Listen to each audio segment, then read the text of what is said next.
Hello Stampers, I'm Kelly Acheson at stampabove.com. I am an independent Stampin' Up! Demonstrator, and today I've got a beautiful home decor item that I'm going to share with you. So one of the things that I really love to do is use my paper crafting to make handmade gifts. I'm going to show you how to put together a beautiful handmade piece of art today for Valentine's Day.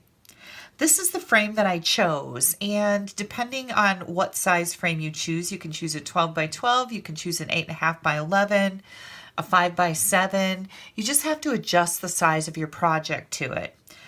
This one is an 8 by 8, and I'm going to bring in my cardstock layers here. I'm using this beautiful All My Love Designer Series paper, so you can see there's a bunch of different patterns in here, and I've just chosen a few of them to go with my framed art. All of the products that I will be showing you today are current Stampin' Up! Products. So first of all, I decided I was going to use this pattern for the background of my piece of art, and this is just a teeny weeny little bit smaller than 8 by 8. So we're going to say 8 by 8 with about a 1/16 of it trimmed off.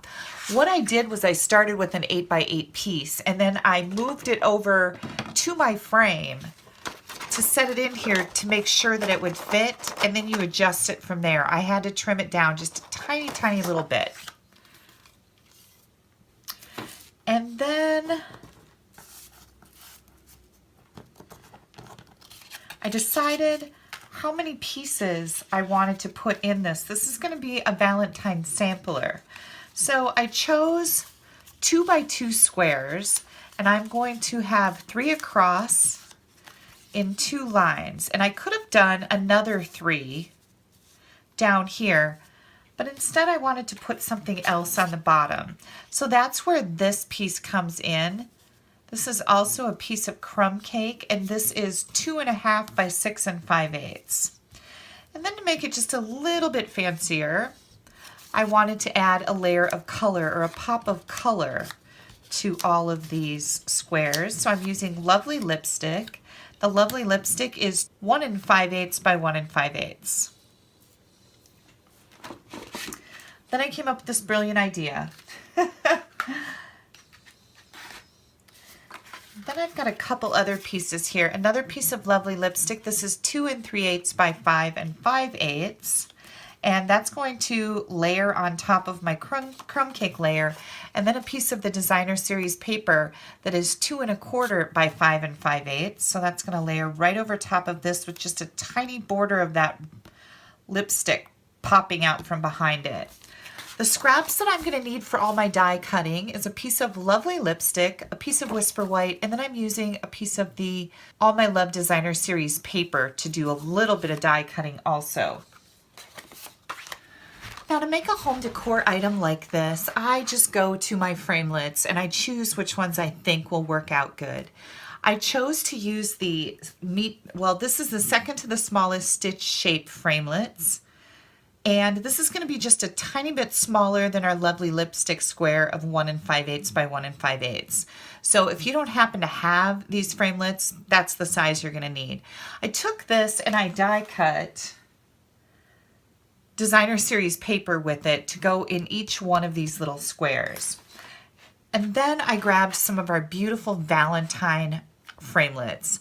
I've got the Be Mine stitched framelits and the Lovely Flowers edgelets, and also my large letter framelit dies. So I'm going to die cut all of these items. I'm going to die cut 6 little panels out of the Designer Series paper with this square, and I'll be right back. Now that we have all of our dies done, I have one particular thing that I want to show you. This die cuts out a long strip of some very intricate, pretty flowers. Well, I only need this to fit on one of these little squares. So I decided that I would take my stitch shape framelit and I would put it right over top of this flower and die cut that. So hang tight, I'm going to do that and then show you how I trimmed this. Once you've die cut the square, it leaves that neat little stitched edge around the border. And that's going to match up with what I've done when I die cut all these little squares.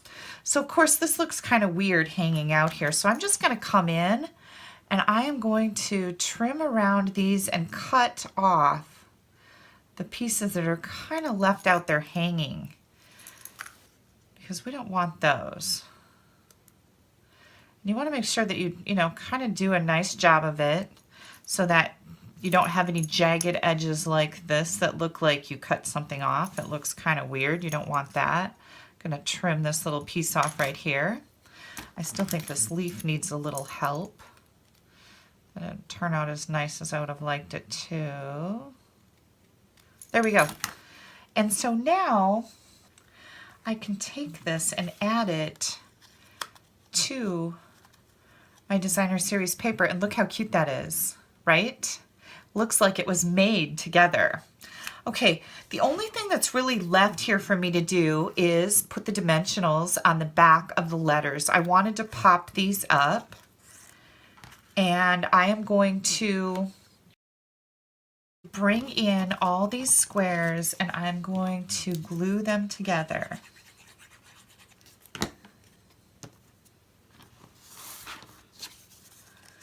You're just going to glue the lovely lipstick into the crumb cake, and then we're going to bring our designer series papers in here.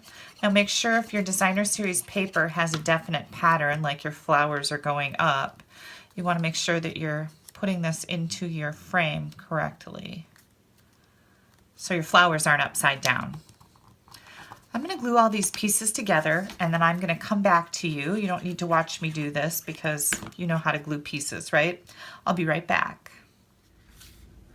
Okay, now that we have all of these little pieces glued together, we need to bring them in here and set them up so we can figure out the margins and the spacing for that. You want them to be even because they're going to go in a frame, and that's definitely going to point out if they're not even. I think we need to move these up just a little bit.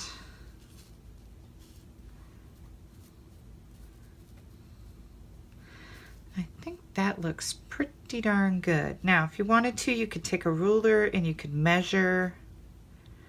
I just want to make sure that these are in line with the piece on the bottom, and the margin here, here, here, and here look pretty much the same. So I think we're doing pretty good. I'm ready to secure these down. And again, I'm using liquid glue. I like to use that because it gives me that wiggle room in case I need to slide something around, move it a little bit, and then it's very secure. And we're going to glue this one down first. And I'm going to come up here and grab this top left one.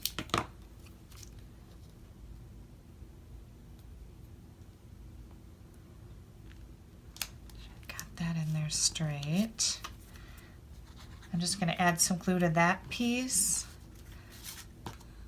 Secure this one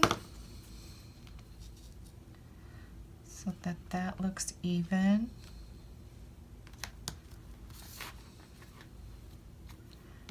Put this one right in between the two and space it out evenly. It's all about the even for this.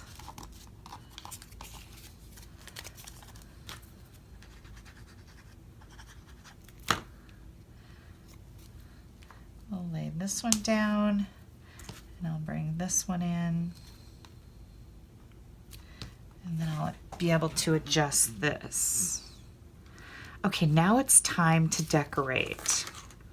So I have my love letters that I've already put dimensionals on the back.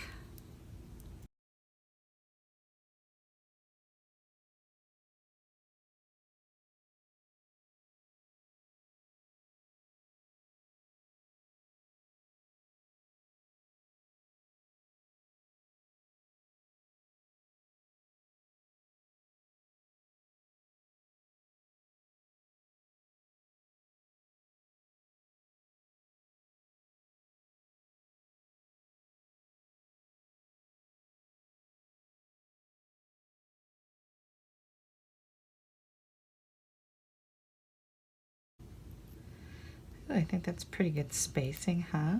You may want to do a dry fit with these before you actually put them on.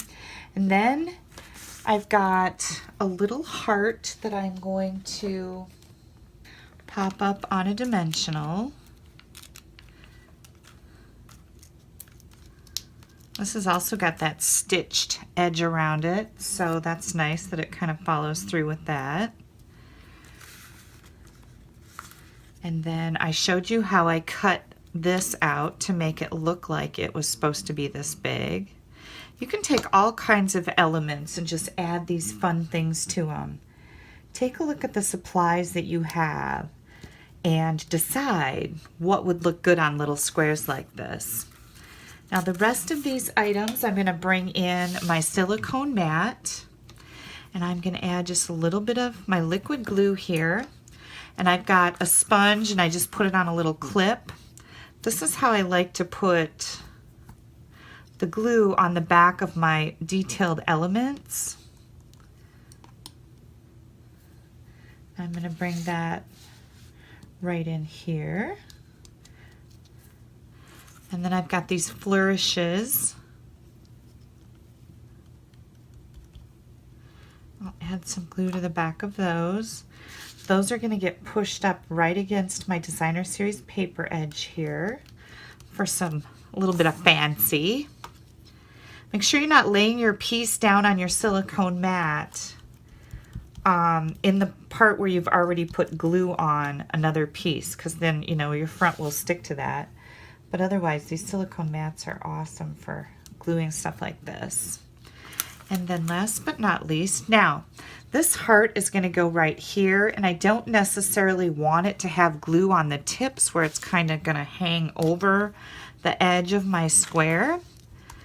So I'm going to just put the glue in the middle here. Oh, that doesn't seem like enough. There we go. I'm going to add this right in here. And then we're almost done. I thought one more little item on here would be the perfect embellishment.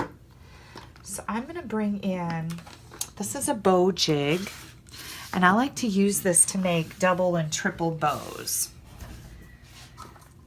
The 1/8 inch Flirty Flamingo ribbon, I'm going to take and I'm going to wrap this around my bow jig 3 times.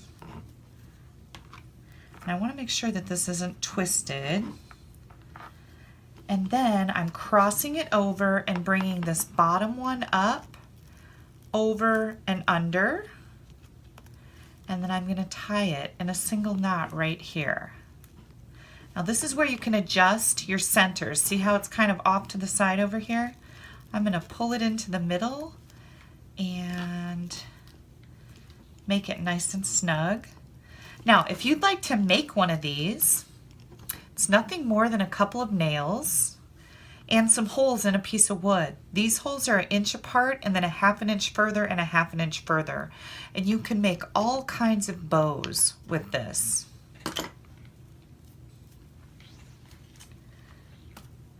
I'm going to grab my mini glue dots here, trim my ribbon off, and this ribbon is perfect. It matches very nicely with our project. And I'm just going to add my little bow right to the center. And now the triple part is when you kind of spread it out here a little bit. You see it has 3 loops on it. That kind of gives your bow some fanciness. Okay, now we need to put this in our frame. I did leave these 2 boxes blank. You can certainly fill them in with some other elements, but I just thought that the paper was pretty enough that I didn't need to do that. Now I'm going to bring my frame in. Now sometimes I use the glass on these and sometimes I don't. And so we don't get any glare here, I'm just going to leave the glass off. I'm going to put this into our frame. And then I just add all the pieces back in here because it kind of helps stabilize it. Make sure that you have it going the right way, and I do. I'm going to slide this right in here. Push the fasteners in. And here is our beautiful piece of framed art. And this is going to look great in my house, and I think I'll make some more for some friends. I think they'll really like that. Now I noticed that my E is crooked on here. So I'm going to just pull this up and see if I can do it without wrecking it. If I wreck my E, it's just cardstock. Make a new one. There we go. That looks better. So for any type of item like this, you can find a card that you've made or a card online that you love, and you can make it the size of a frame and give it as a gift. I know that I like to keep these on my desk in my stamp studio, and I like to give them away, and I see them at other people's stamp studios, and it's just a really nice reminder of how wonderful paper crafting is and the fabulous things that you can make with it. It's better for so much more than making cards or scrapbook pages. It makes some fabulous, heartfelt gifts that'll be cherished by your friends and family. I have a lot of other great paper craft ideas that I share on my blog. You can find it right here at www.astampabove.com. Thanks so much. Bye-bye.